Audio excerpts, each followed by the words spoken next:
students, how are you today? I hope all of us are good and always keep spirit and stay healthy. Okay, today we learn tematik tema 3, subtema 2, pembelajaran 2. Okay, as usually before we start our lesson, let us pray. Please close your eyes and bow your head. Dear Almighty God, thank you for your blessing until this time. Now we want to start our lesson. Please open our heart and our mind so we can receive the lesson well. Bless our teachers, give them patience to teach us, and bless our parents wherever they are. Forgive us for all our sins. Thank you God. Amen. Oke anak-anak Miss, pembelajaran hari ini Miss akan memberikan video pembelajarannya. Kamu simak dari awal, pertengahan hingga akhir. Jangan di skip ya. Anak-anak, tahukah kamu siapakah penemu jam? Apa manfaat dari temuannya untuk kehidupan sehari-hari? Mari kita pelajari bersama-sama. Now open your book page 70. Ayo membaca. Penemuan jam mekanik. Penemuan jam mekanik dibagi dalam 3 rentang waktu, dimulai pada tahun 1430, tahun 1656, dan tahun 1920. Disimak baik-baik ya. Pada tahun 1430, masyarakat Eropa mengenal jam yang menggunakan pegas. Kemudian tahun 1656, terjadi perkembangan yang pesat dengan ditemukannya jam lonceng. Pada jam ini sudah terdapat jarum penunjuk menit. Lalu pada tahun 1920, telah ditemukan jam saku dan kemudian ditemukan jam tangan. Manusia terus melakukan inovasi untuk memiliki penunjuk waktu yang semakin tepat dan dapat digunakan sesuai kebutuhan pribadi. Sekarang teknologi jam sudah jauh berkembang. Selain jam mekanik, ada pula jam elektronik, contohnya jam digital. Manusia kemudian dapat menggunakan berbagai pilihan teknologi penunjuk waktu sebagai pedoman waktu pribadi dalam melakukan kegiatannya dalam sehari-hari. Anak-anak, kita sudah selesai membaca teks yang berjudul penemuan jam mekanik. Sekarang kita akan mendiskusikan pertanyaan-pertanyaan berikut. Pertanyaan yang pertama, mengapa penemuan jam berkembang dari waktu ke waktu?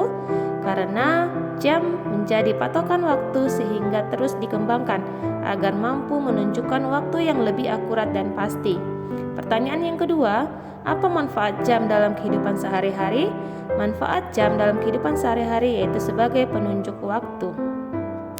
Anak-anak, jam adalah pengukur waktu yang sangat erat dengan kehidupan manusia. Dengan adanya jam, kita dapat menentukan waktu untuk melakukan aktivitas. Dengan mengatur waktu yang baik, kita menjadi pribadi yang disiplin waktu. Siti juga berusaha untuk menjadi pribadi yang disiplin waktu. Ayo kita simak cerita Siti. You can open your book page 71. Jam membantu Siti tepat waktu. Siti selalu menggunakan jam untuk mengatur kegiatannya sehari-hari. Siti bangun pagi pukul 5. Setelah ibadah dan mandi, Siti sarapan pagi. Siti berangkat sekolah pukul 6. Siti berangkat sekolah dengan berjalan kaki karena jarak rumahnya yang tidak terlalu jauh. Siti menempuh perjalanan 20 menit. Bel masuk sekolah pukul 6.45 menit. Siti hampir tidak pernah terlambat untuk datang ke sekolah. Ia berusaha untuk disiplin datang tepat waktu ke sekolah. Siti pulang sekolah pukul 14. Ia langsung pulang ke rumah. Sesampainya di rumah, Siti istirahat. Pukul 16, Siti mandi. Setelah ibadah dan makan malam, Siti pun belajar. Ia belajar pukul 19 sampai 20.30 menit. Ia mengerjakan PR, belajar untuk materi esok hari atau belajar untuk persiapan tes. Siti juga mengumpulkan tugas-tugasnya tepat waktu. Siti melakukan kegiatan sehari-harinya dengan teratur. Ia belajar menjadi pribadi yang disiplin terhadap waktu. Berdasarkan cerita Siti di atas, jawablah pertanyaan berikut. Ada 6 pertanyaan, kita akan jawab bersama-sama. Pertanyaan yang pertama, hal baik apa yang sudah dilakukan Siti? Hal baik yang dilakukan Siti yaitu selalu tepat waktu. Pertanyaan yang kedua, apa manfaat jam dalam kehidupan sehari-hari? yaitu sebagai penunjuk waktu. Pertanyaan yang ketiga, mengapa Siti mengatur waktunya dengan teratur? Siti mengatur waktunya dengan teratur agar menjadi pribadi yang disiplin terhadap waktu. Pertanyaan yang keempat, apa manfaat yang Siti dapatkan ketika ia mengatur waktunya dengan teratur? Manfaat yang Siti dapatkan yaitu tidak pernah terlambat datang ke sekolah. Pertanyaan yang kelima, menurutmu, apakah Siti adalah pelajar yang baik? Ya, Siti adalah pelajar yang baik.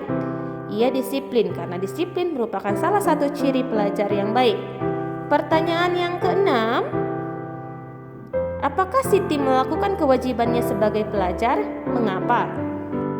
Ya, disiplin dengan waktu merupakan kewajiban sebagai pelajar. Datang ke sekolah dan mengumpulkan tugas tepat waktu adalah kewajiban seorang pelajar.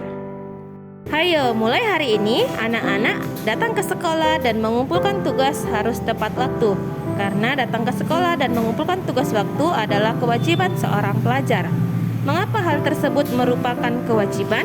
Apa dampaknya ketika kita tidak melakukannya? Siapa saja yang akan kita rugikan? Nah, anak-anak boleh perhatikan tabel berikut ini. Datang ke sekolah tepat waktu. Hal ini termasuk kewajiban karena merupakan peraturan sekolah yang harus ditaati. Dilanggar akan mendapat hukuman dan nilai sikap berkurang. Lalu yang dirugikan adalah diri sendiri dan orang tua. Kemudian tabel mengumpulkan tugas tepat waktu. Hal ini termasuk kewajiban karena di dalam sistem pendidikan terdapat target materi yang harus dicapai dalam waktu tertentu.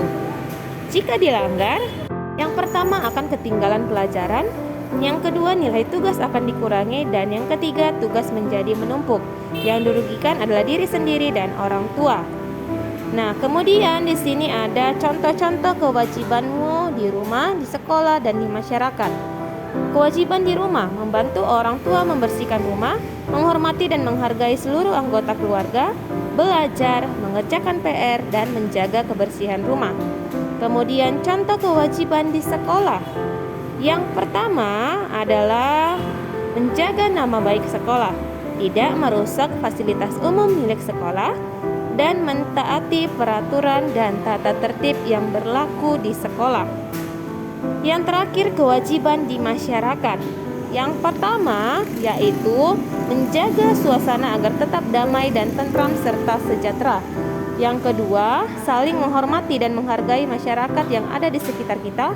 Dan yang ketiga, saling membantu dan bergotong royong. Anak-anak boleh tulis seluruh materi yang ada dalam video pembelajaran ini ke dalam buku catatan kalian. Hari Selasa Miss periksa ya.